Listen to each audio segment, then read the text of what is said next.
eyes out the mouth. Keep those going as I speak. Big breaths in through the nose, big exhales out through the mouth.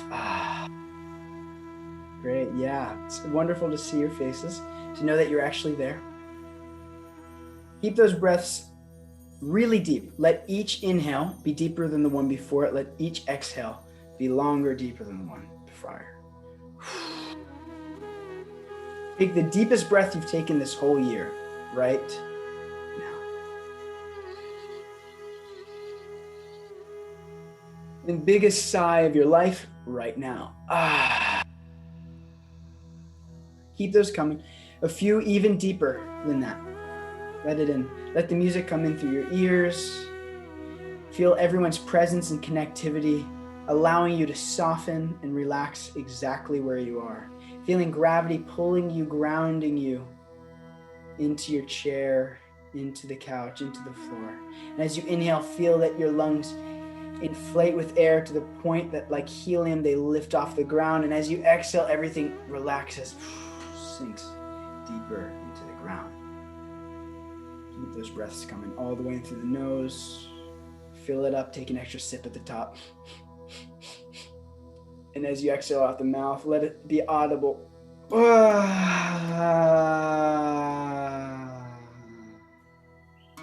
Keep those going. Deep, deep, deep inhale. Feel everything expand at the top of the inhalation. Take a couple of sips. And as you exhale, full audible release, sigh. You can close your eyes if that's comfortable.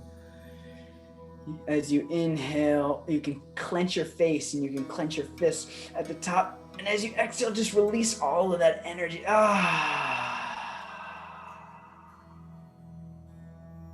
you inhale, you can clench your shoulders up high. You can clench your glutes.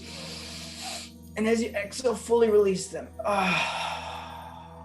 As you're breathing, do different movements, different stretches to allow you to settle into this space, into this room, this Zoom room. Yes, let those sighs keep coming nice and loud. Ooh.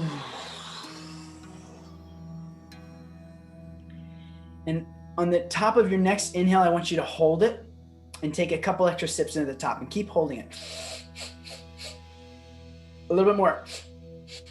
A little bit more. Feel the expansion. Feel it. And once your body's ready, full audible sigh with a whoosh out the mouth. Whoosh. One more just like that, all the way in, all the way in. Hold it at the top. Hold it. Extra sip. Hold it. And when your body's ready, full whoosh out the mouth.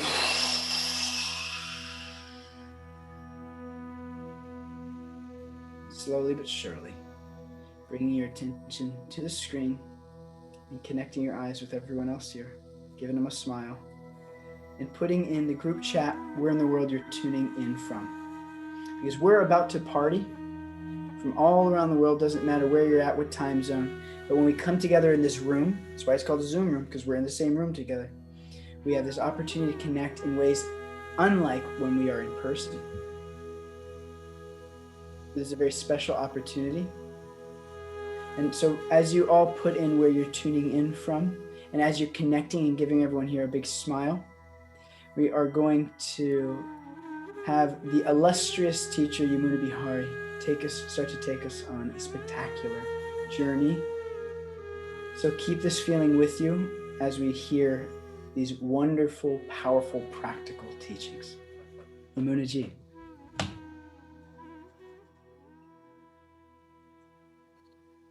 All right, beautiful. Thank you, guys. Welcome, everyone. Good to see you. Andrew, Natalie, Sandhya, Abby, Swati. Haven't seen you in so long. Vedant, Rushan, a few people I'm meeting for the first time. Thank you guys so much for coming, being part of it. Hopefully it wasn't too confusing, the days, but we're gonna jump in, and how I was thinking we would do this is, one, I would sort of set like the philosophical tone. Swati, I'm so happy to see you. I thought that I would sort of set like the philosophical foundation of Ayurveda, because I think this is the area where a lot of us can get lost especially learning it in westernized sort of Ayurveda text. And so setting that foundation for us to make it real simple. And then Madhuripura is going to jump in and give us amazing practical application of all the stuff that I just said, okay? So we're going to take it from like the etheric and the philosophical to more of the practical. Sound good? Okay. um, and before I do that, many of you have taken classes with me before, but I always like to just pay my respects to my teachers and to that source of divinity. So for me, call it Krishna, but has many different names. And this is actually how how Ayurveda has been taught for thousands and thousands of years. That there was a teacher, and the teacher embodied the teachings. They were excellent students, and when they embodied the teachings, then they were able to take students. And so the mantras or the sound vibrations that I'm going to say are in the Sanskrit language, but they're really just universal. They're universal prayers to our teachers that have come before us, to the science of Ayurveda itself, and also recognizing that what we're doing together is actually something sacred and something deeply, deeply meaningful. And we're touching on the soul and on everything that's formed us, actually formed our being. So it's very special. Okay, so if you know these prayers, I want you to join along. And if not, then I encourage you to just join the palms together to the heart center and just take a moment to take these prayers into the heart. Okay? And just let the sound vibration come in. Om Jnanatimirandasya Gyananjana Shalakaya Chakshurunmilitam Yena Tasmai Shri Gurave Namaha. Jai Shri Krishna Chaitanya Prabhu Nityananda Shri Advaita Gadadhar Shivasadi Gaura Bhakta Vrinda. Hare Krishna Krishna Krishna Hare Hare, Hare Rama Rama Rama Hare Hare. Vanchakalpatarubhyascha kripa sindhubhyeva cha patitanam pavanebhyo vaishnavebhyo namo namaha. Taking a moment to just have your own unique prayer, your own unique intention for healing, for connection. Just bowing the head slightly.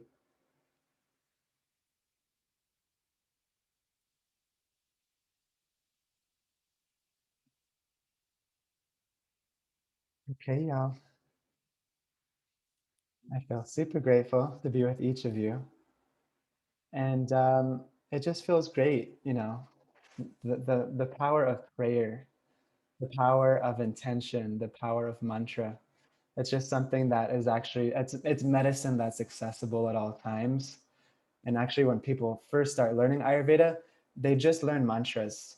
They just learn shlokas. They just learn all these beautiful sound vibrations, which in and of themselves can actually heal your body.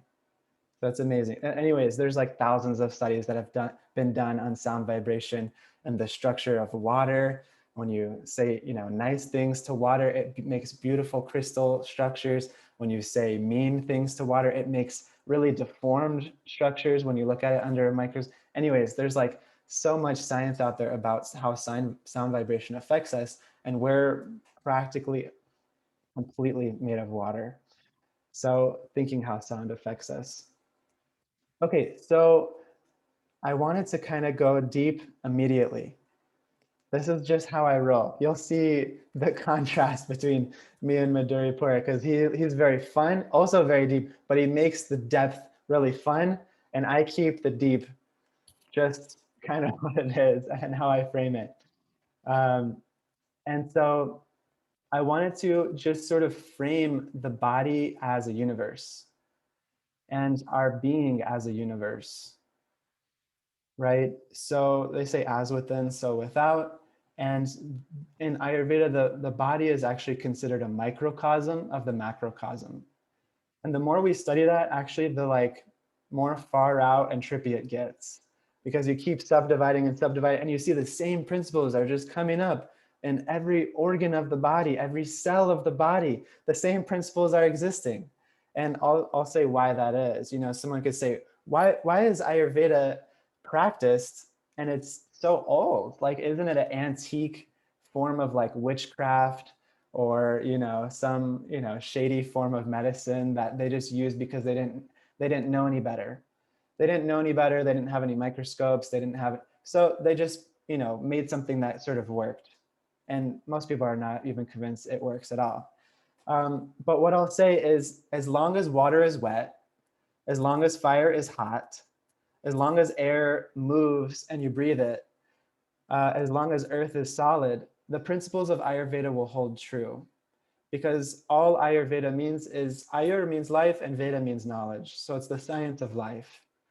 So as long as life has those properties and those principles, Ayurveda will remain true, which is why it's still relevant over 7,000 years after it's been recorded on paper.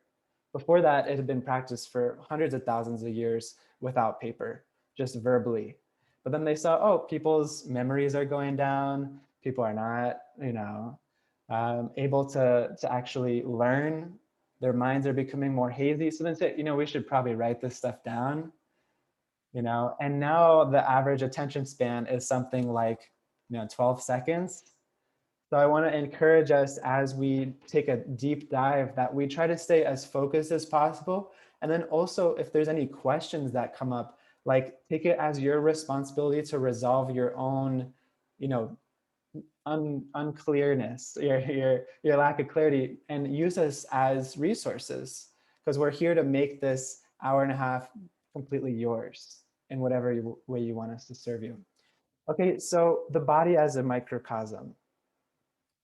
There's our physical self, which we each know of. We each know about already, right? There's our muscles, our fats, our bones, ligaments, etc. Um, that's the gross body, right? It's just the physical self. Then there's the subtle body. So what does that mean? It's not perceivable by the senses, right? You can wave your hand in the air, and the only thing that's really perceiving it is the sense of touch. So each element gets less and less perceptible, right? Okay, some more people coming in here. So I'm going to explain more what that means in a second. But the subtle body composes our mind, right? In Sanskrit, it's called mana, our mind.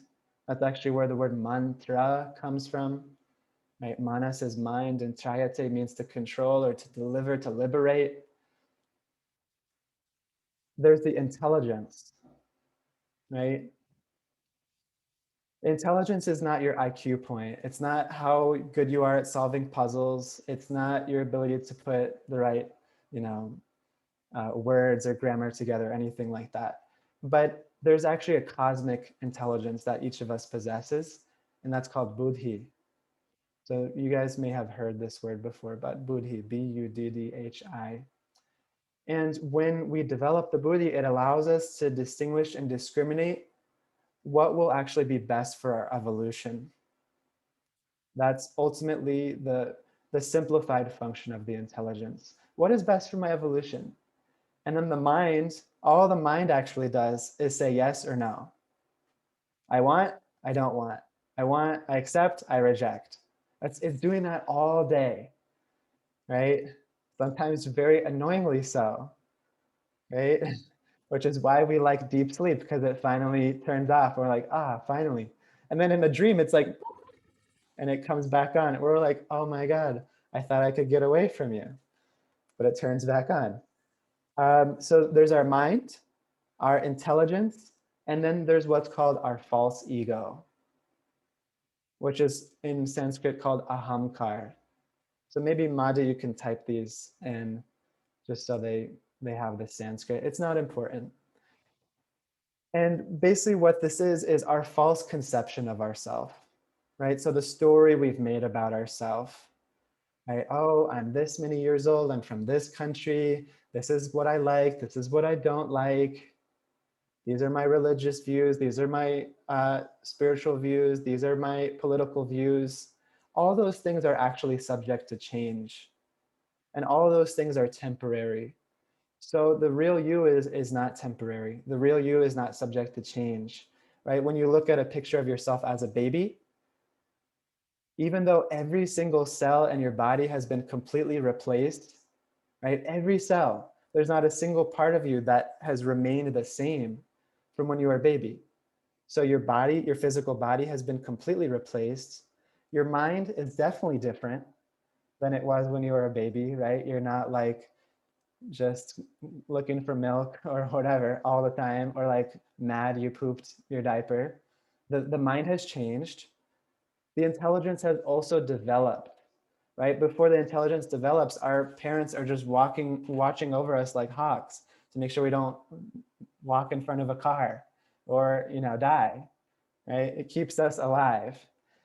And then also our false ego develops as we grow. And then we say, oh, this is who I am. This is who I'm not, right?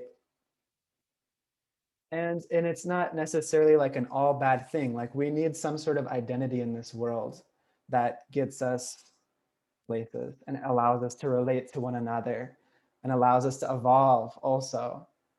But when it becomes too prominent, this false ego, this false identification, it actually makes us feel isolated. It's actually the source of the greatest disconnection that's possible for us.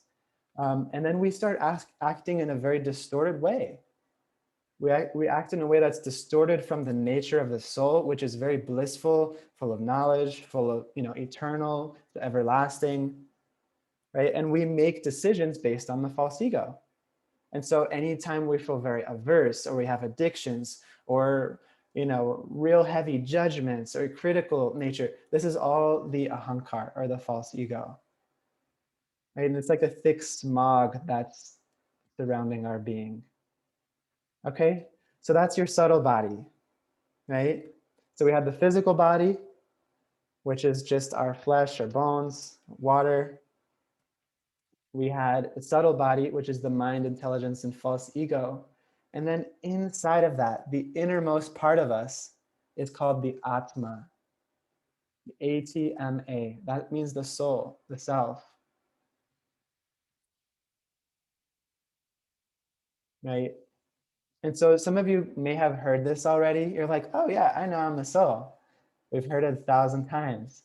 But we're also like a goldfish, right? And the goldfish like forgets who it is like every 12 seconds. And it's like, oh, I'm a fish. Oh, I'm swimming in water. Oh, look at that castle over there. That's cool. And then like 3 seconds later, it's like, oh, I'm a fish. Oh, I'm swimming in water. And over again, this is our condition actually. We forget who we are very regularly, which is why it's important to hear truth every day. It's important to remind yourself every day, this is who I am. I'm a spirit soul, right? And I'm actually here for something beautiful and divine, and connecting, to something deeper. Okay, does that make sense so far? You have a physical body, you have the subtle body, and inside is the soul, or the Atma, that's illuminating your entire existence, right? It's the spark, it's the electricity that plugs us in. Okay. I wanted to just talk a little bit about the physical body, because this is actually what makes up most of Ayurveda's theory, is what's called the 5 elements.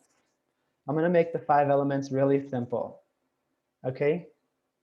This is something that I think a lot of us get tripped up about if we're just learning about Ayurveda and how to actually think about it.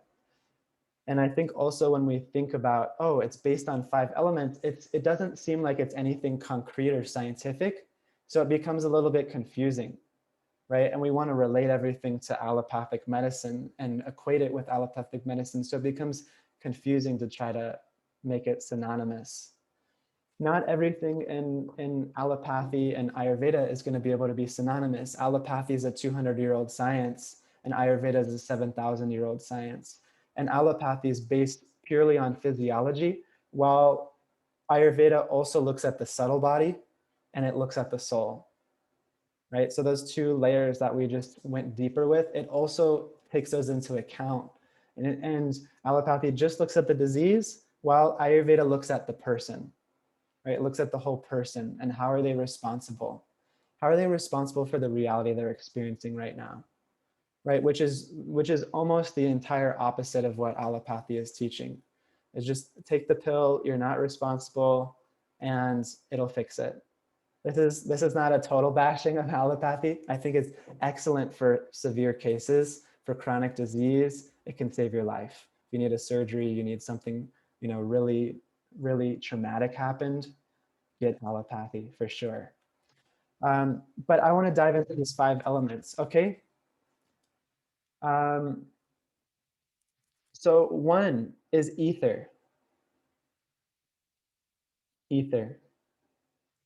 2 is air. 3 is fire. 4 is water. And 5 is earth. Okay, so ether, air, fire, water, earth. And each of them actually build upon each other. I'm not going to get too in depth with that because it's a whole Sankhya philosophy. It's very deep. But basically every tradition and even science, the leading theories in science say that the universe is made of sound vibration. Right? It's the string theory, everything's vibrating, all molecules are vibrating. Om, the universe started with Om, according to the Vedas. According to the Bible, it says, and it began with the word. What was the word? The word was Om, right? Amen. Oh, amen is also Om, right? So first came sound, right? First came sound. You can hear it with the ears. Then came air, which allows us to actually touch. It allows the sense of touch. Without air, you can't touch. You can't feel anything on your skin, right? So air combines both. So each of them build on each other. How? You can hear air, right, when it's blowing, and you can also feel it on your skin. You can touch it and you can hear it. Then comes fire, which gives us what? Without fire, we cannot see, right? This electricity is just another transformation of fire. How did you get the electricity? They burnt something, right? Or the sun is burning and then it hit a solar panel, right? Some sort of fire was going. So without fire, you cannot see. The eyes are actually useless. And fire, you can feel it and you can also hear it, right? So then it has sight, touch, and sound all in one. Next comes water. Water gives us taste. That's why our mouth is wet. If your mouth had no water in it, you wouldn't be able to taste anything. If your tongue was completely dry, you'd not be able to taste anything. You also wouldn't be able to smell anything, right? And so water gives taste. It has form, so it has fire in it also. You can touch it, and you can also hear it. It has all the four before it. And then lastly is earth, which actually gives us smell. So we have 5 elements, we have 5 senses, right? So earth, physical earth, right? You can taste it, you can smell it, you can see it, it has form, you can touch it, it has feel to it, it has air in it, and also you can hear it.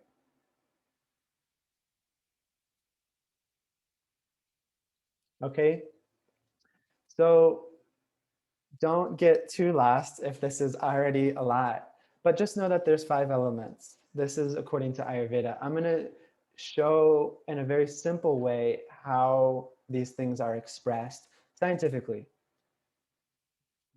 Okay, so starting with earth, right?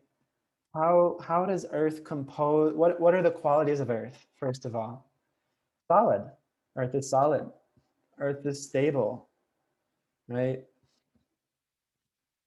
Earth has some resistance to being impressed upon. It's structured. And it also allows form.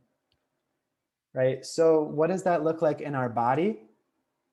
It looks like everything physical in our body, like our feet, our bones, our intestines, our muscles, our skin, our hair, our nails. These are all solid structures. These are actually all solid structures. So think about our bones, our fat. It's earthy. It's earthy. It's solid. Not to be graphic, but if you want to know how much earth you have in your body, it happens at cremation. That is what is left. All the other elements have gone back. The ether went into the ether. The air in your body went back into the air. The water evaporated. The fire went into the fire. And all that's left is earth. So you actually, by weight, don't have that much earth in your body. You don't have that much earth in your body. It's just like this much earth in your body, right? And how does earth come in and out of our body? The main way earth comes in our body is by eating, right? We take food, which is just primarily earth, substance, vegetables, fruits, grains, etc. Just earth. We take the earth and we eat the earth and we get the earth as our body, right? And how does it come out? It comes out through all the waste products of the body, right? So our feces, our nails, our hair, our skin, those are all like being shed and being released as earth in the body. Okay. I want to make it like as simple, but also so that you get the foundation. So we could go like way more deep with this, but I think this is good. And if there's any questions, just put them in the chat and I'm happy to clarify. Water. Okay, what are the qualities of water? Water is actually known, very, very little is known about water in science. Very, very little. It's very baffling to scientists. But the qualities of it is liquid, right? It's flowing, motion. It's the primary thing that allows life on this planet is water.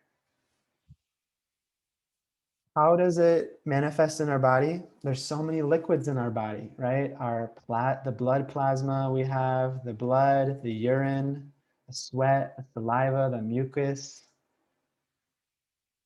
the lymphatic fluid that we have in between our joints. All the lubrication in our body is just water. Water with different elements mixed in. Now, how does it come in and out? Well, it comes through hydration, right? So it's easy to stare at a screen and get dehydrated. So if you have some water or tea, take a sip now.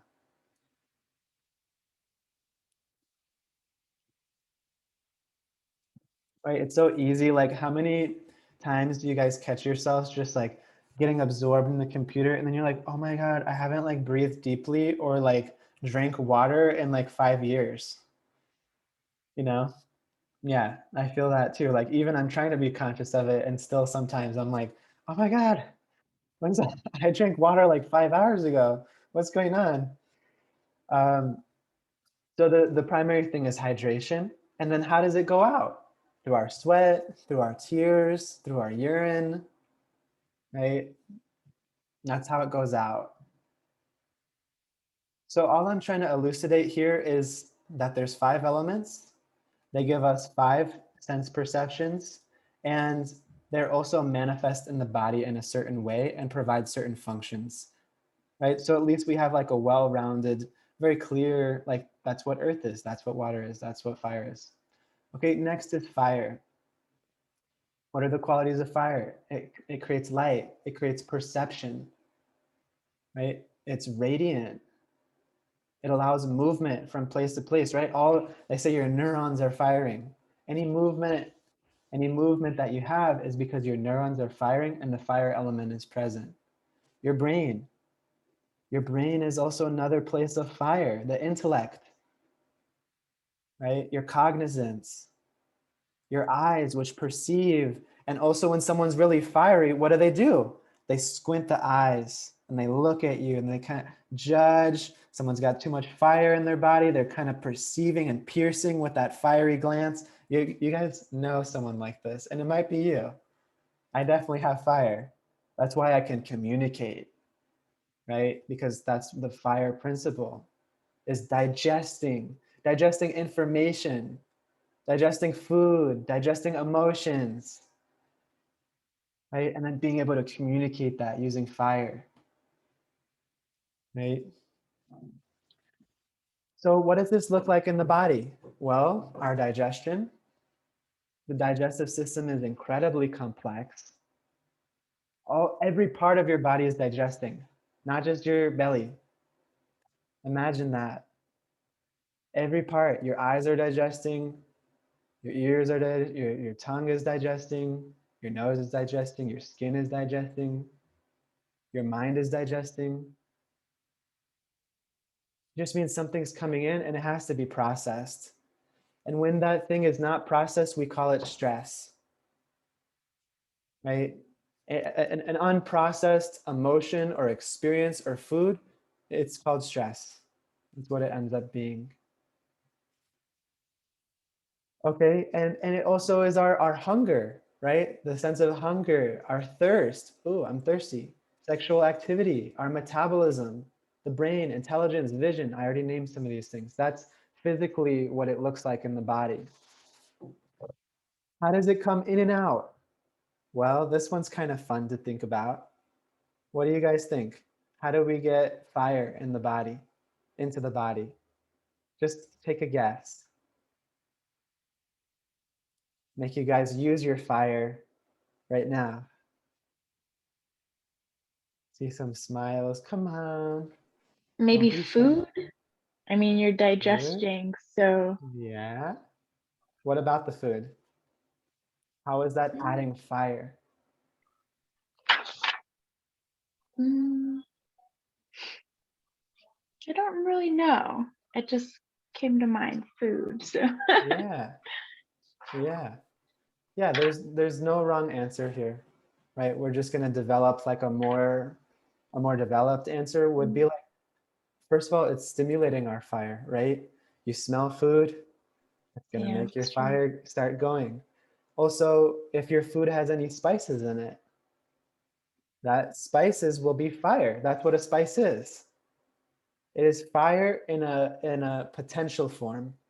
Then when you heat it in the pan or in an oil, it becomes actualized and activated and it puts fire in your body. That's why cooking without spices is one of the worst things you can do for your health. Most of the nutrition that you get from your food is actually in your spices. Because if you don't have the spices, you can't access the nutrients, so it doesn't even matter what you're eating. Right? Just have plain rice and boiled broccoli.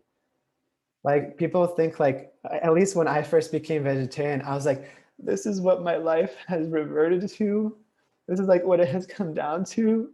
I'm like gonna like microwave some broccoli and like put a sweet potato in the oven and then dip it in ketchup, you know? And I'm like, this is luxury. Like bon appetit, you know? But actually, when we learn how to just use spices very simply, food becomes medicine. Food actually becomes medicine. It can change the consciousness. So you're not only what you eat, you're actually not really what you eat. You are what you digest, right? Which is why Ayurveda emphasizes our digestive capability. Ayurvedic stewed apples by Yamuna Das. Wow, thank you. Yeah, that's fire. Why is that fire? Because actually the apple by itself is cold and it's just earth and water. A fruit and it's ripened by the sun, so it has some fire in it. But when you cook it in boiling hot water and then you put some cloves, some cinnamon, a little bit of ginger, whatever, it becomes like exactly like fire that's in our digestive system. Right? So when you add that quality to your belly, it just makes the digestion way better, right? So anyways, hopefully this is helpful. Could it also be the heat that we absorb from our surroundings? Yes. Right. So I didn't even get to an answer yet, but You guys are churning out the truth. So our spices, stewed apples, the heat that we absorb from the sun, right? So sunlight. I've written actually multiple articles and stuff recently on my Instagram about the sun being our best doctor.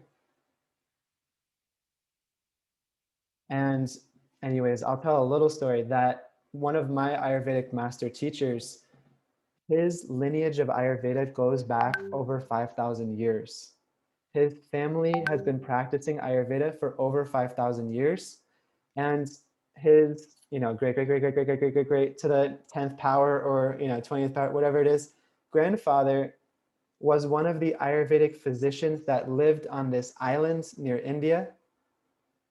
And it was an island of people that used the sun to heal, that were Ayurvedic physicians.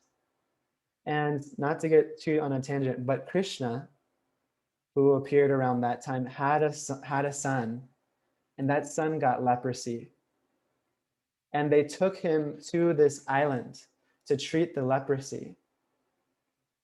And they actually treated the leprosy using sun and different techniques, which is pretty much incurable by Western medicine. And now all this research is coming out about how the sun can cure leprosy in Western medicine. 5,000 years later, it's getting finally confirmed by allopathy.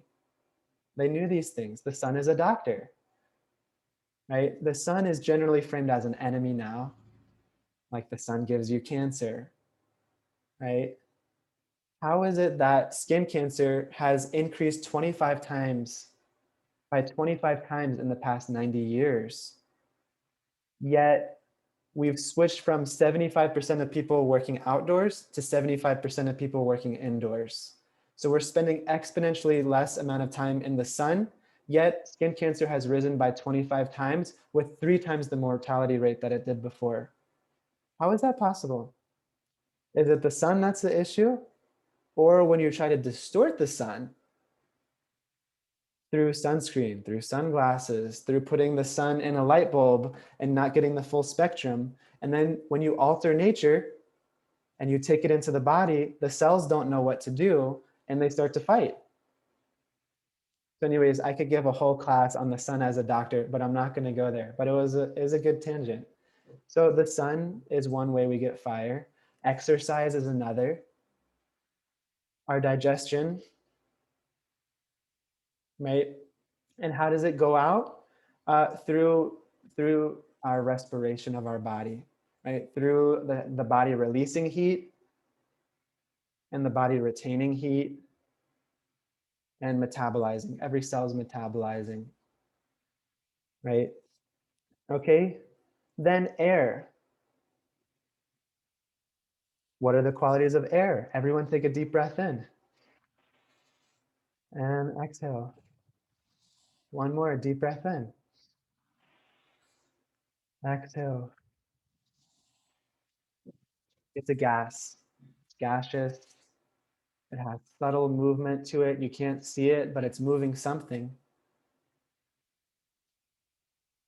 right? It allows thought, right? Generally, when your thoughts are all jumbled up, you're not breathing right.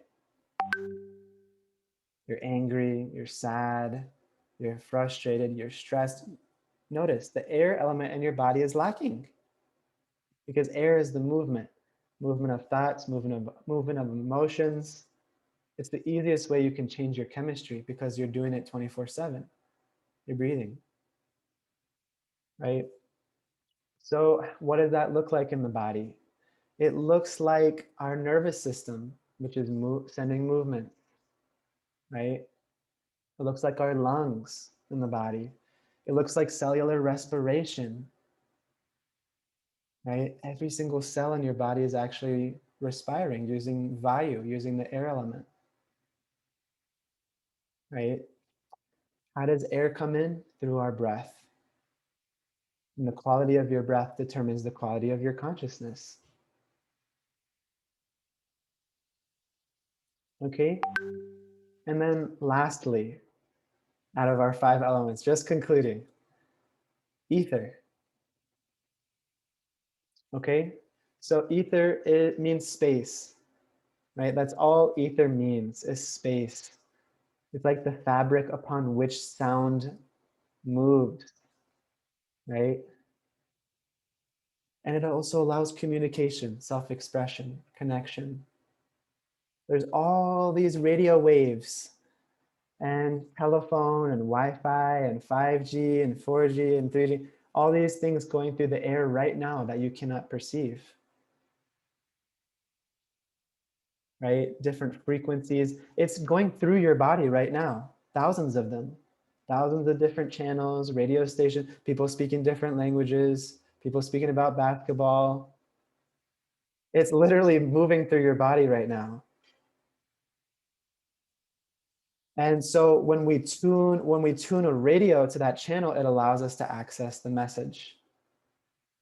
So in the same sense, the ether element in the body is meant for us to tune ourselves into a certain frequency, tune ourselves through meditation into a different frequency where we can receive something transcendental, right? Something transcendent, something illuminating. What does that look like in the body? It looks like the mind. It looks like the senses, right?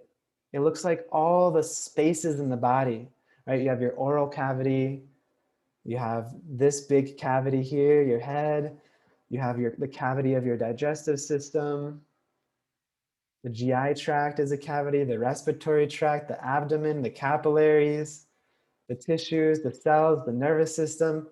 Those are all filled with space. And space has a function of allowing communication, right? It also manifests as our emotions, right? Desire, anger, fear, delusion.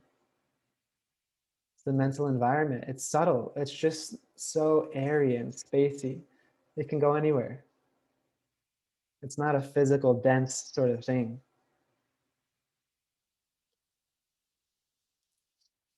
And how do we get ether into the body? Interesting question. How do we do that?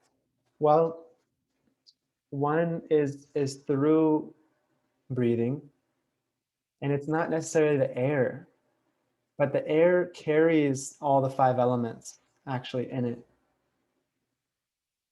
And to tell you a mystical fun fact about the yoga tradition and mystic yoga, is that actually all 5 elements are contained within air.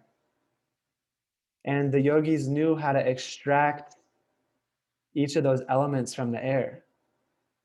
And so they could sustain just on prana, just on the life force that was available in the air.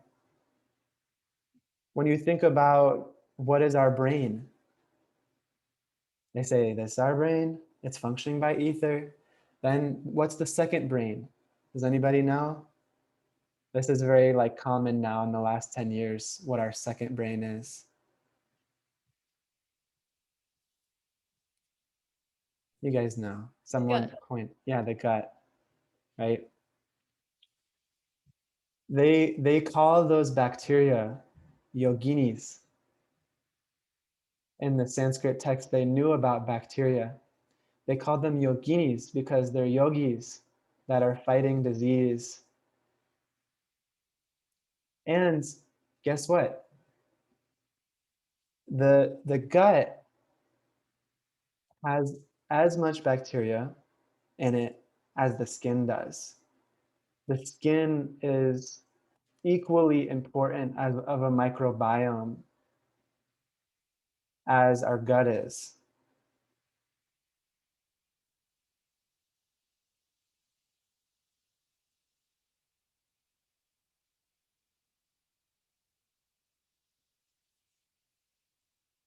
So, and the skin is deeply, deeply linked to our nervous system, deeply linked. So then when someone just puts their hand on you in a loving way, right, on your skin, it literally changes your chemistry so quickly, doesn't it? So quickly, your brain, your nervous system can just, ah, something when you couldn't even relax on your own, even when you're trying. someone just puts their hand on you in a loving way, all of a sudden, oh, okay, I can relax, right? What are other ways? Any form of positive relaxation.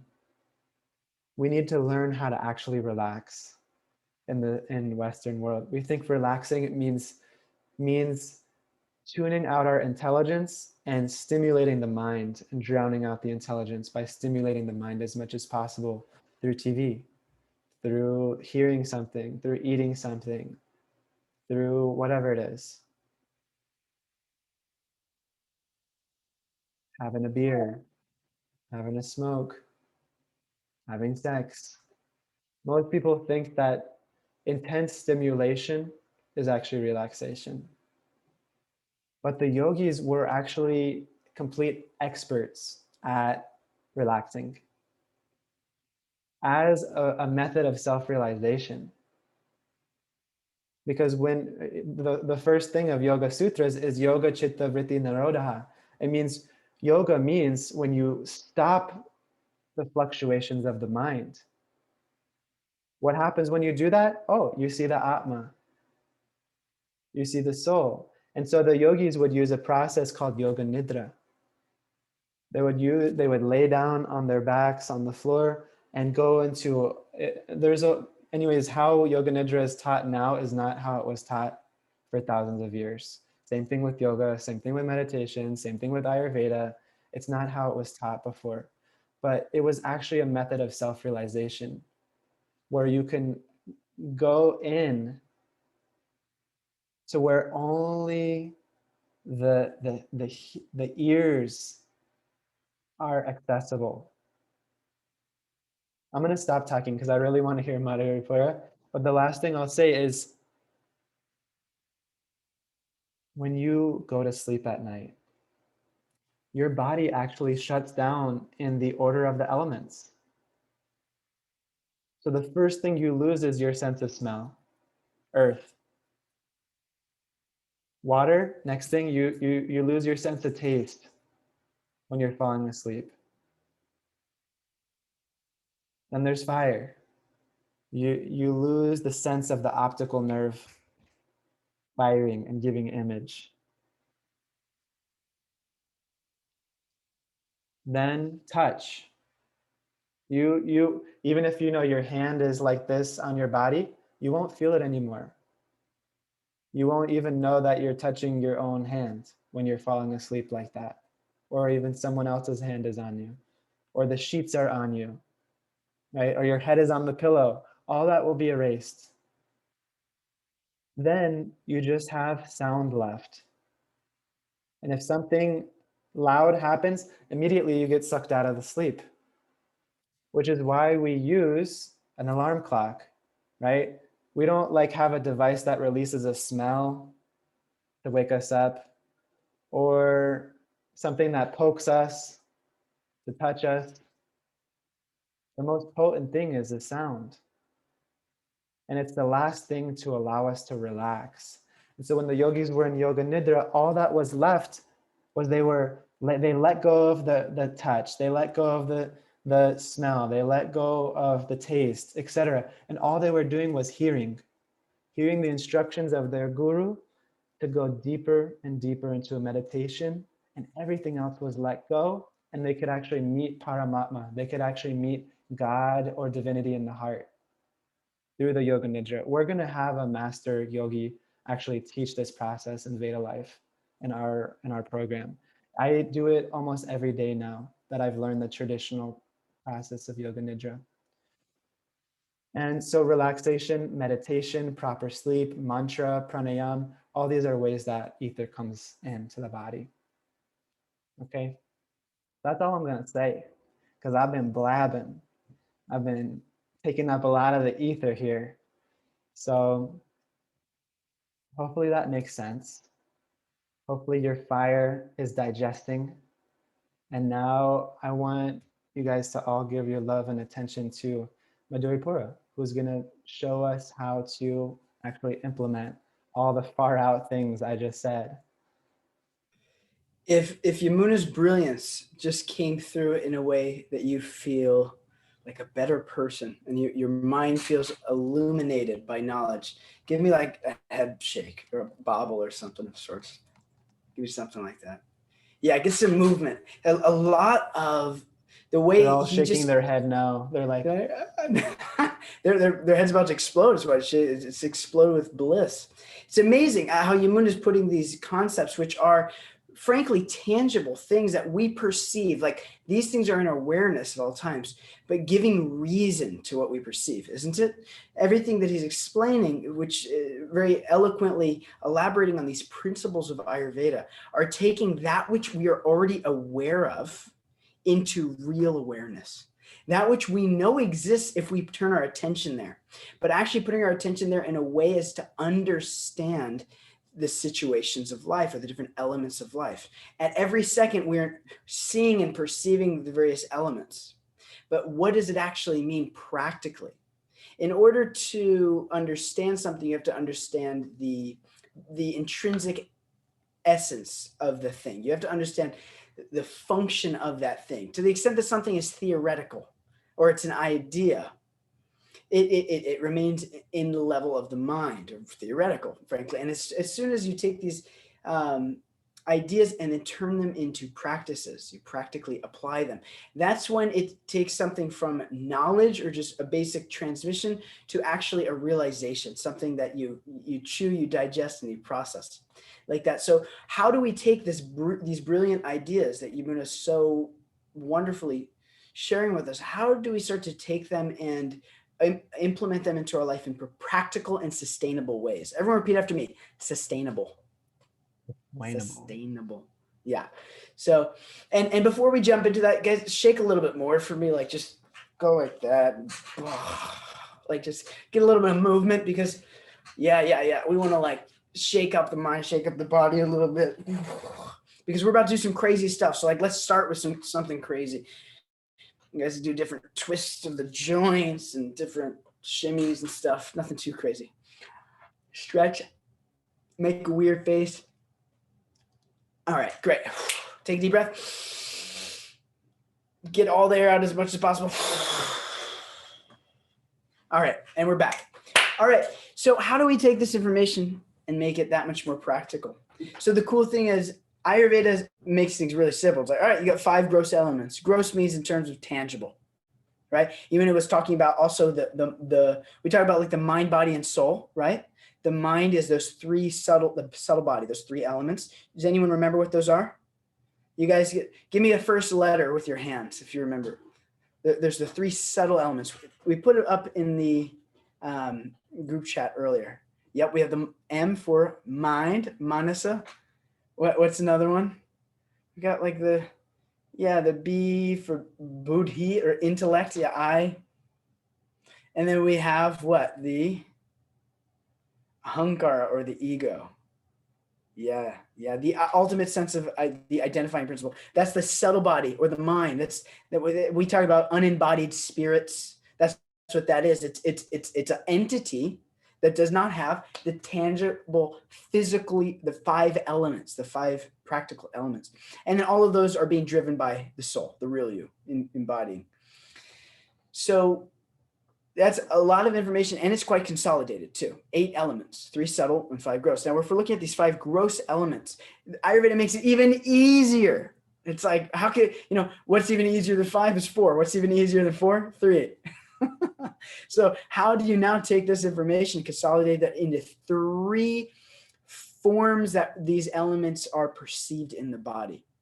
You guys might have heard of these before. We're not going to spend a lot of time on this, but we have our Vata, which comprises the air and the ether elements. We have our Pitta, which comprises the fire and water elements, primarily fire, but also water. And then you also have Kapha, which is primarily earth and water elements. Have you guys heard these terms before? Give me a little head bobble if you've heard these to some extent. Yeah. So what the ancient sages of India, ancient Ayurvedic texts teach is how to take these elements and consolidate them in ways that they're perceivable in the body. So all of the air and ether that's dominating the body is perceived through Vata. That's what it means. It's all types of transportation of the body. Similarly, Pitta is all the fire, digestion, assimilation, etc. Kapha is all the structure and substance. We could talk a lot more into that, but just narrowing these down in a ways to understand how to apply them into your life. Because unlike Western medicine, and it's not just Western, it's actually like new medical practices around the world, whether it's in the US or anywhere else, there's this idea that things are good or bad, right? You guys hear it's like, there's different like fad diets. It's like, okay, everyone, you got to eat spinach. It's a superfood. Spinach is the thing. You got to, and then the next year a study comes out, it's like, everyone, don't eat spinach. It's toxic. It's going to kill you. Or and there's all these types of things that become good or bad. But Ayurveda does not say things are good or bad. We look in terms of pacifying or balancing and agitating or bringing out of harmony. So when we're talking about how to apply Ayurveda into your life, there's a few things that are going to be practical for all bodies, like hydration. We could mention a few of those, but specifically for how to interact with these elements, it all depends on what elements, or you could say the alignment of elements in your body, or what is in excess, or what there isn't enough of. So for instance, if you have excess air and ether in the mind and in the body, this is what we would call excess Vata, or you guys might have heard of Vata dosha. We're talking about dosha. It literally means like it is a fault or something that is worth noting. It's a little bit out of alignment, or a lot of it, whatever the case might be. It's something that is out of integrity with the alignment of the body. So if you hear the terms Vata dosha, you think of it as an excess air and ether present in the body, or similarly Pitta, excess fire and water in the body. So when we talk about how do you actually apply Ayurveda to the body, we first have to understand where is the imbalance. This is something that often people, when they first enter Ayurveda, it can be really confusing because you have your birth constitution and then you have your current alignment or misalignment, however you'd like to call it. And sometimes we look at our birth constitution, how we came out of the womb and how our physiognomy is, and then we try to balance that thing. And we don't actually take what our current alignment of our body is. And then people, anyway, so many crazy things happen from there. But really what we want to look at first is right now what's going on in the body. Do we have excess air and ether elements? Do we have excess fire and water elements? Do we have excess earth and water? Whatever the case might be. And according to understanding what is in excess and what needs to be brought down, or what there's not enough of that needs to be brought up, to the extent that we can harmonize these elements in the body is the extent that you can perceive health. Now, when we talk about health, if we ask 1,000 people, what does it mean to be healthy? You'll get approximately 1,000 different answers. So health is a very subjective term, but really what we're talking about is the perception of your own vitality. When the elements are in alignment in your body, you can perceive your own vitality. You can perceive quality of life. This could be anything from purpose, satisfaction, different ways we can call it, semantics. We're not going to go there, but the optimal health, or the ideal goal of Ayurveda, is to align these. And to the extent that they're in alignment is to the extent that we are in alignment. The extent that they're out of integrity, out of alignment, it causes different imbalances in the physical body, in the mental body, et cetera, et cetera.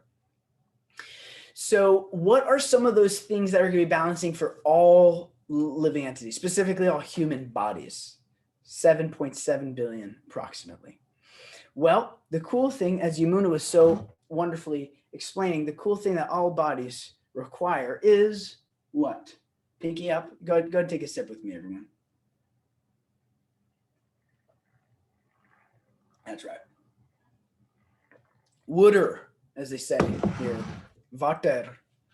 Different ways to pronounce it. Water. That which allows the body to function. So when we're talking about water, everyone knows to be hydrated. That's not new news, but how the heck do you actually do that? Is it that, I've had people come to me, I'm drinking a gallon a day, but I just pee it right out and I still feel like doo-doo. So how do you actually be hydrated? There's a couple of things we want to look at here. And the two main things I'm going to look at, that you guys may already be familiar with this might be new information, is quality of the water and the temperature of the water. Sure, you guys know there's quantity also, which we could talk about. And if you guys want it, we'll add quantity in there just real quick. Is if you want to know how much water to drink, take your body weight in pounds. So for instance, I'm 140 pounds. Cut that number in half and drink at least that many ounces a day. Half your body weight, half in pounds, that number in ounces. That's the minimum your body needs to function optimally. Any less than that, your body's technically dehydrated. It doesn't actually have enough. Now, this is a rule of thumb. It's not just like you should just be chugging water all day just because you think it's good. There's actually appropriate times to take, you drink water when you're thirsty, et cetera, et cetera. We're not going to go so much into it, but there's also quantity, making sure you have enough quantity, but the quality of water. Nowadays, it's actually quite challenging to find real water, like real natural mineral spring water. It's depending on where in the world you are, that might change, at least in the US. If you want it, most places, like, you got to get it shipped to you from somewhere else. For instance, here in Southern California, we get Mountain Valley. I don't know if anyone else here uses Mountain Valley water. It's quality spring water. You could get it throughout different places in North America, where it's actually like natural spring water. Whereas it's hard to find unprocessed water nowadays. Everything gets purified, which then just wipes it of all the mineral content. Everything then get, reverse osmosis, then things get remineralized, which is also okay. But ideally, the quality of water is how water naturally is. So to the extent that we can access real water, that could be like naturally alkaline spring water. And depending on where in the world you are, we have people in all different countries here, different states, etc., finding sources of real water.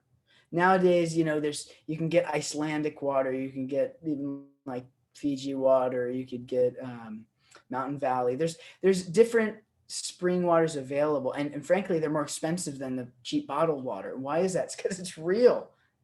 It's real water. Real water has a certain chemical components that when you put it in the body, it allows the body to do with that water what the body initially or organically wants to do with that water.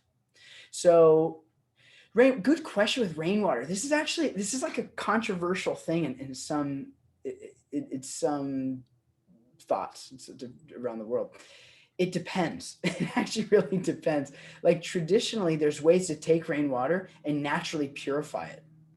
Like, and that's what the earth does. Like when rainwater hits the ground, the ground is like a filtration that then funnels into the reservoirs, and then you could take the reservoir. So like tradition, if it was like 5,000 years ago, I'd be like, hit it, depending on where you're at. It's like, yeah, drink that. But it really depends on the situation. What I incline everyone to do is find out in your climate, like where can you get the highest quality water? And you can send us messages also. We're happy to share with you guys, depending on where you're at, how to access that. But quality is one thing. I'm going to brief these ideas. If you guys want to go deeper into that, just ask questions so we can explore them a little bit more. Temperature is another. At what temperature approximately does your body digest water and food? Who knows? Throw it in the group chat or unmute. Approximately around what temperature does your body digest food, absorb food and water? Thank you, Yamuna. Yamuna just put in a fabulous resource for those of you who want to find quality water nearby. Great. Yeah, approximately 98.6. That's right, body temperature. So one thing that if you're drinking, this is very common new ideas, like you got to drink these cold drinks right out of the fridge or add some ice to it, which is it's actually a very new thing in society. I'm not going to go into that right now. When you're drinking something that's, say, even if it's room temperature, which is, let's say your room temperature is, 70 degrees, it's about 30 degrees colder than your body. 30 degrees, it has to heat up 30 degrees to be optimally processed by the body. What to speak of when you cool it down to, 30 degrees or something like that. So the temperature of the water when you're drinking it is going to affect your internal body's ability to absorb that. Just like if I put an ice pack on your arm, what does your body do? Show me with your hands. It constricts, right? What happens if I put a heating pad on you? That's right. It expands. If I'm chugging them cold drinkies, what happens internally? And that's the skin. The skin constricts. What to speak of inside, where it's substantially more sensitive, your internal body, more than your external body, your skin. So sensitive, and it traps all those little toxins in there so that they can be all comfy. And when you're drinking warm water, now warm water doesn't mean it feels warm. We're talking about body temperature and up. What does that do? It's creating space. It's creating detoxification. It's creating relaxation. And when your body and your organs relax, your central nervous system relaxes, everything. So much more we can say about that, but temperature, drinking water or anything that you might be drinking as close to body temperature as possible, or even warmer. And if you're one of those people who just loves ice cold glass of something, then start with room temperature. And if you're like, oh, room temperature is fine, start with a little warmer. If warm is fine, start with teas. Start with drinking. If you're lazy like me, you just get a big old half-gallon vessel like this, which is almost exactly about half my body weight in ounces, and you just fill it up half with room temperature and half with hot, and then bada bing, bada boom, and you just do that twice, whatever the case is. You can make these things really easy. So quality, quantity we talked about also, and then temperature. So that's hydration. That's something that's beneficial for all people. And these are some ways to be hydrated. Does that make sense in terms of like how to hydrate the body, like how to actually absorb? Give me a little head bobble if you're with me. And you're like, yeah, that makes sense. Now make a face if you're like, I don't like that. Some of us, I know, right?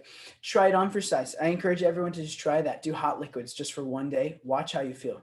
If you really want to try, you could do cold liquids all day, one day. I don't advise it, but if you really, the proof is in pudding. If you really don't believe me, try that on for size, and watch what your urine's like, watch how you feel, et cetera, et cetera. So much more we can say about that. Okay, one other thing. There's a lot of things, but that's one huge thing. And another thing that's relatable for all body types is following the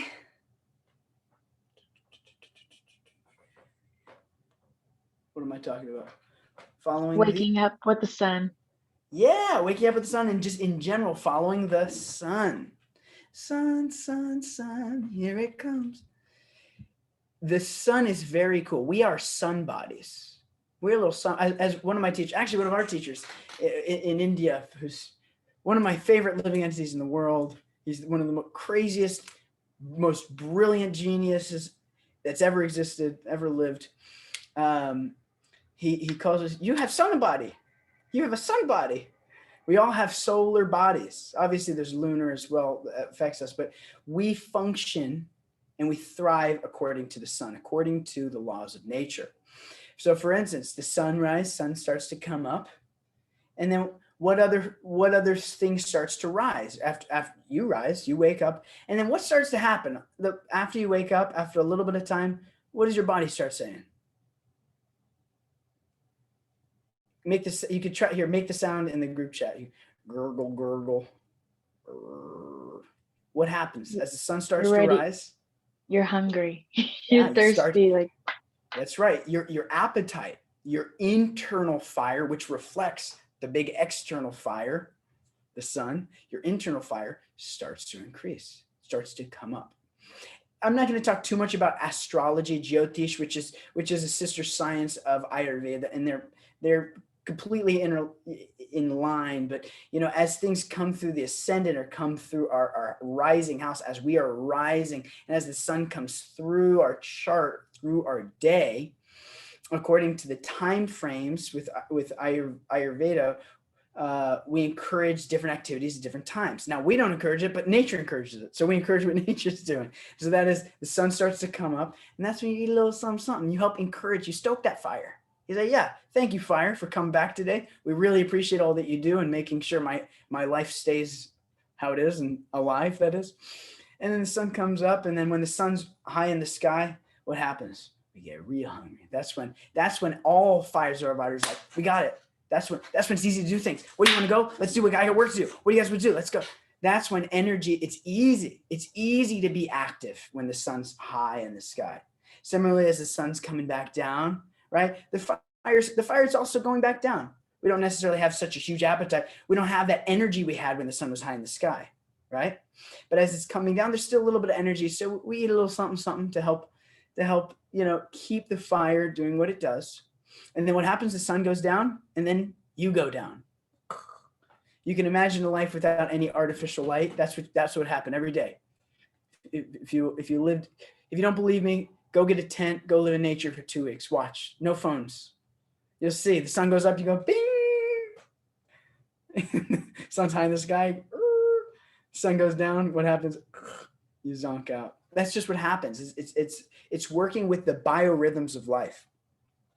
So all bodies follow this.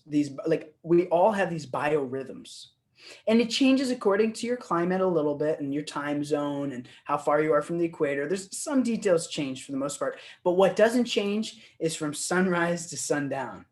That's going to happen for all of you. And we could talk about some exceptions. I don't think we have anyone here in any climates like Alaska or Sweden, but there's different ways to navigate it according to time, place, and circumstance. But for the most part, you want to regulate, to the extent that you can regulate your natural rhythms with nature, where that word even comes from, with the world's natural rhythms. To that extent, you are harmonizing yourself with the ability to harmonize these elements, the elements of the body. Because there's elements around us, and we're taking this information in at all times, and it's creating who we are. Literally, the food we're eating is creating our body. That what we're seeing is creating our mind. What we're hearing creating our mind. Everything that we're taking in through the senses is creating who we are. So to the extent that we can start to match our rhythms, to that extent we can, everything will want to automatically work naturally. Because guess what the body does better than anything else? Keeps you alive. It's really all it wants to do. Keep you alive.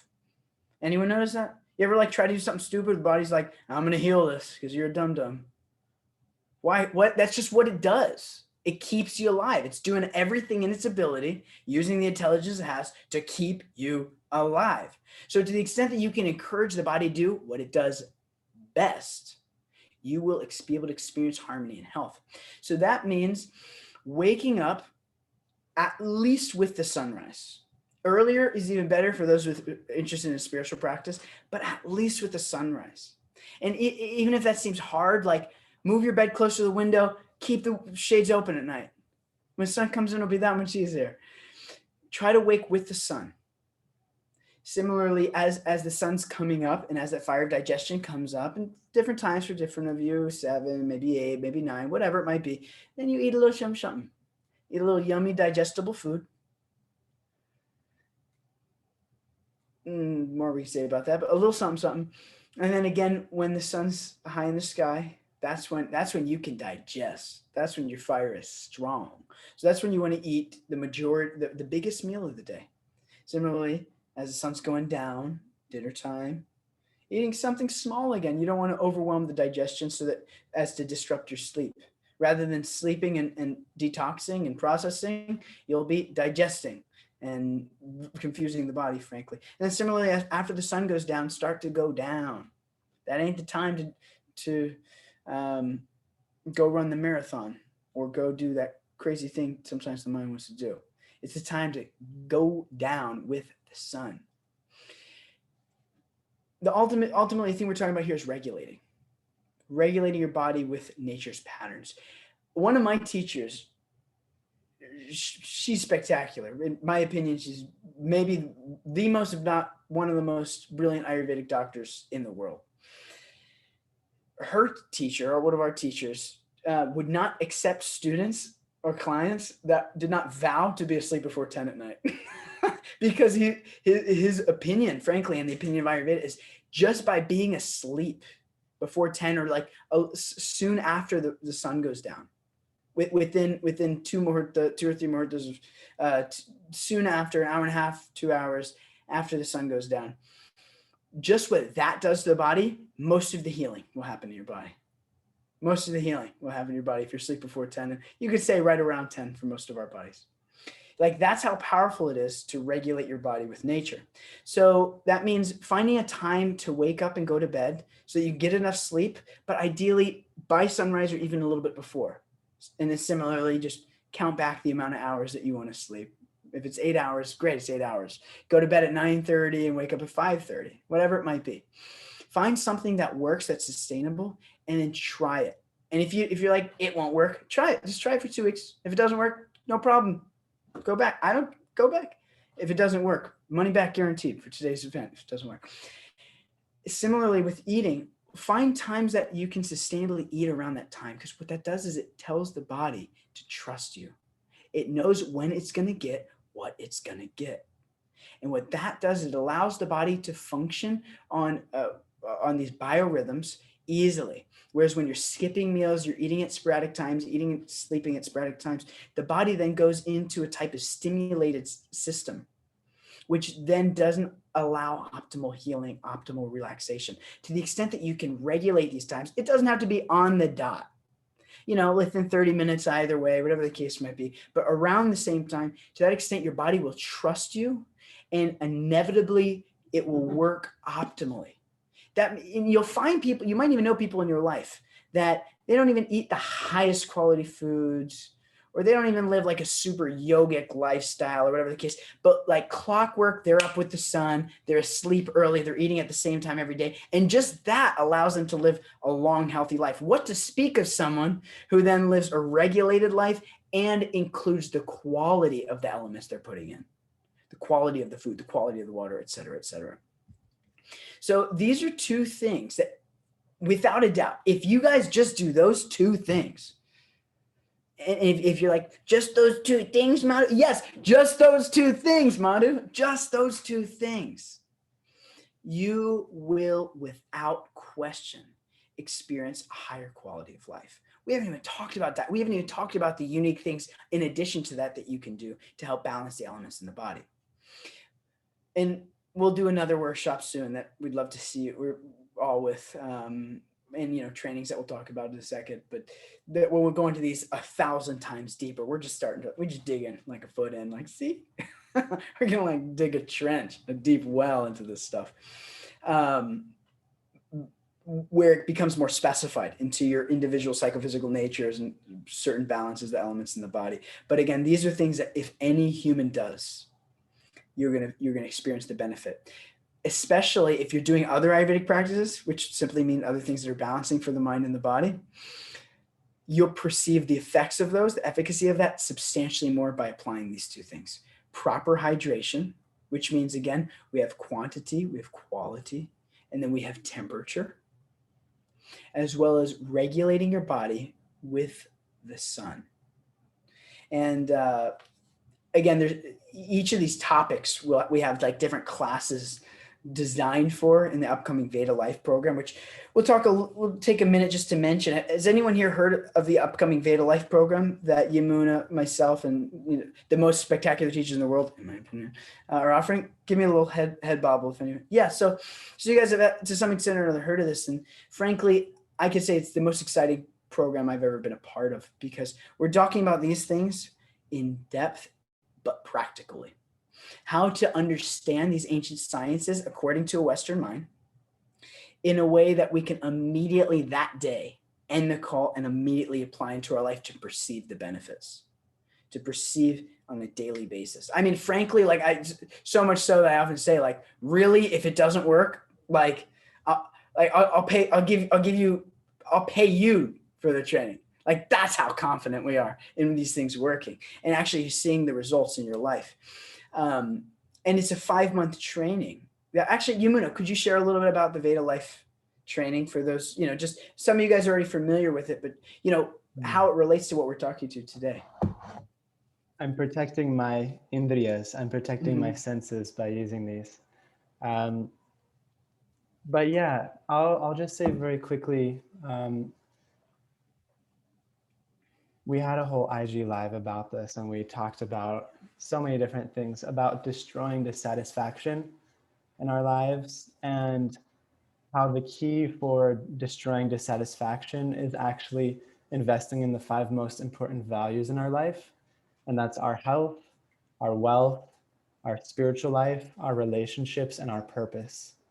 So those 5 things: health, wealth, spiritual life, relationships, and purpose. When we actually really look at those things in depth, it encompasses pretty much anything that's meaningful to us.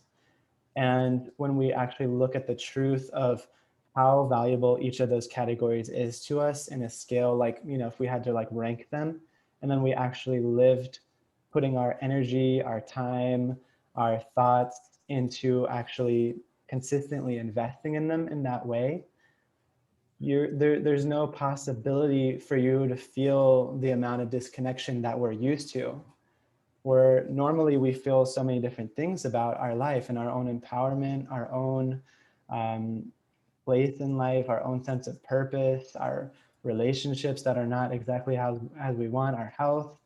And we don't really think about these things so much. And so this is like a container by which we can actually look at what are the things that I hold most sacred in my life, and how can I actually intentionally put energy into investing in them and transforming them. And so regardless if you're coming to Veda life, this is a powerful principle for each of you to take home and implement into your life. And now when it comes to setting a higher ideal for yourself, it's really, really difficult. Most people won't do it on their own. Most people do not, it's not something to be done. It's like literally for thousands of years, it's not something that was just done by willpower. But we're in a Western society, most of us, where it's just like your willpower is what will get you where you want. But it's actually not true. That's definitely one part of the equation. But being in an environment that's extremely conducive, I forgot which philosopher said it, maybe Voltaire or one of the really important philosophers, was saying how the environment actually supersedes our desire. The environment supersedes our desire. In the sense that, like, go to a bar and try to study, go to the library and try to have a party. The environment we place ourselves in, and then also the people in that environment who are affecting our consciousness, whether we like the effect or whether we don't. But who you associate with is who you become. Those people in your life is actually who you become, and they become like you. And so the point of Veda life is to look at those 5 most important values, make an environment that's favorable for yourself, and surround yourself by people who are striving for the same ideals as you, with people who are master teachers who are actually embodying it, right? To the extent we're actually living something, we can teach it, right? I can like give Martin Luther King's same speech that he gave. It's not going to move you to tears because I'm not living what he was living. I'm not living the sort of truth that he was living. But when I implement it into my life and realize it, like he said, instead of just kind of analytically know it as knowledge, but it's disembodied, when I embody it, it becomes extremely powerful. And then it touches someone's heart and they feel the truth of what you're saying because you're living it. And so we've invited our top 6 master teachers that we've literally had in our lives to just completely catalyze the process that we had to go through of like really looking at these areas of life. Who do I want to be? What are the things I'm tolerating in my life right now? What are the reasons I've given myself why I haven't made the jump that's waiting for me in life? Do you believe that you'll do that thing? Do you believe that you'll do that thing alone? Why haven't you done it already? Right? This is the purpose of a guru. This is the purpose of a mentor. This is the purpose of a teacher, a coach, someone that can see your blind spots and pull you up and keep you accountable, right? And each of us actually needs it. The whole thing of like a self-made person is an illusion. Is an illusion, but we think we can just buy a book, we can just take a pill, we can just whatever, and have the problems be solved.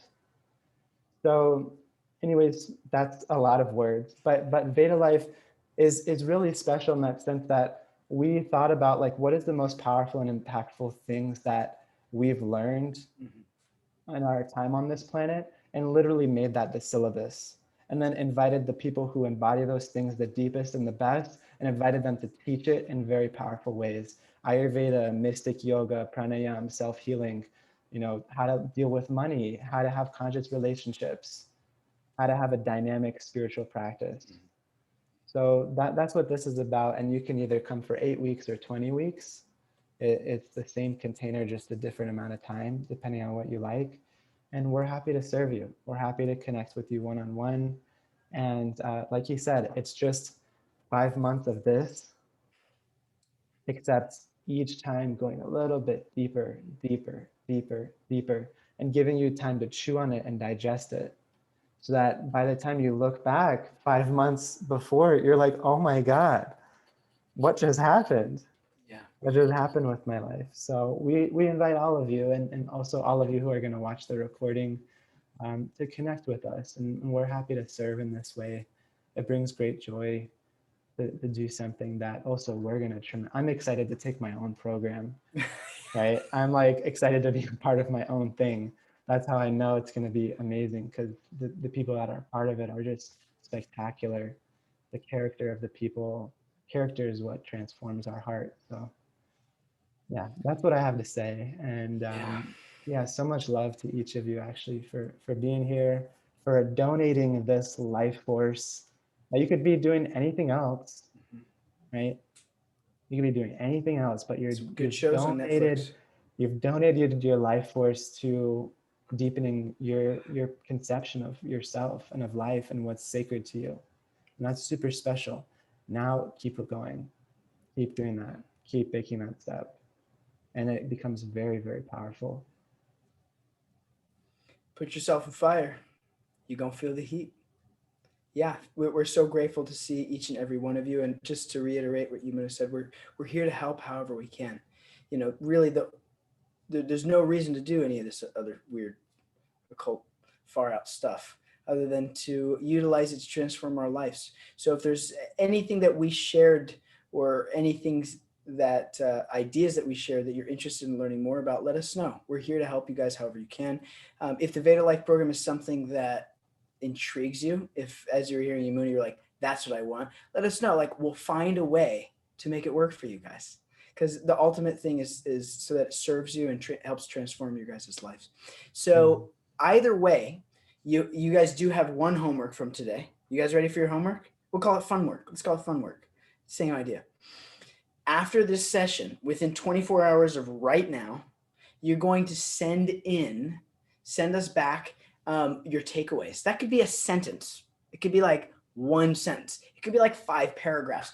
What did you hear from today that you can take away and start to apply in your life, or at least something you appreciated that you learned, and as well as something that you're like, I'm either going to try this or I'm going to do this, or eventually I'd like to do this, whatever the case might be. Like, what is it from today on you want to start applying into your life? Yeah. Okay. And the way you could, I guess the best way to send that in would be, what's the best way? Maybe email, because then they could just put us both in email. Let's do us, message us on Instagram, put it in an Insta story and tag us, whatever it is. And I think that's really important, because the whole realm of like pandemic has made things a little bit more impersonal, in the sense of like, you would actually be in a classroom with us right now. You would actually be in a physical location with us and wouldn't be able to turn off your screen and pretend like you don't exist and then not talk to us after, because we would actually chase you down and force you to tell us how much you like us. So it wouldn't be possible. And so we're just doing this to encourage more personal sort of connection, that, oh, you actually like something? Great, I'd love to know, because it was just like some faces and some nods, and that from our side, so it's always delightful to just sort of make that extra step towards something you appreciate. And what you appreciate appreciates. What you appreciate grows, and it comes more into your life. So it's always beautiful. Can I get a Haribo? I think you were just getting one. That's right. Madhu and Yamuna, thank you so much. You guys are beautiful teachers and really inspire me on my journey. I'm really looking into to develop myself more in like health and yoga and Ayurveda and naturopathic medicine. So like you said, like having those environment to be surrounded and uplifted by. So thank you. Thank you so much. And also, he's not going to want me to mention it, but it's Amala's birthday. It is Amal's birthday. Yeah. Everyone send loving energy to Mr. Amala Purana Prabhu. So much love. Send it over. Send it with your eyes, everyone. Send him your love and your gratitude. If you don't know Everyone him, make an extremely weird noise and just make an extremely weird fingers. yeah. Bless that bhakta. Bless that bhakta. We love you, Amma. We love you all. Love you. And Thanks for what you do. You all are always brighter and brighter every time I see you. So keep doing what you're doing. It's awesome. Ki jai, as we say. Thank you all so much for joining. We realize we're a little over time. We would take you for the rest of our lives if that was available, but we want to keep the fire going for today. So again, we can't wait to hear from each and every one of you. I dropped my email below. I believe you all have Yamuna's email from signing up for this. So either send it to us there, or like he said, post it in a story and tag us, or send it on Instagram. Whatever the case is, we can't wait to hear from each and every one of you. And if you're watching the recording, that goes for you too. See you. Yeah. I know you. All 47 of you that signed up for this, I see you. I'm gonna hunt you down. Be there, be square. Yeah. Thank you all so very much. Damage has been done. There's no taking it back. We'll see you the next time. Sign up for Veda Life. Haribol. Thank you guys. Good night.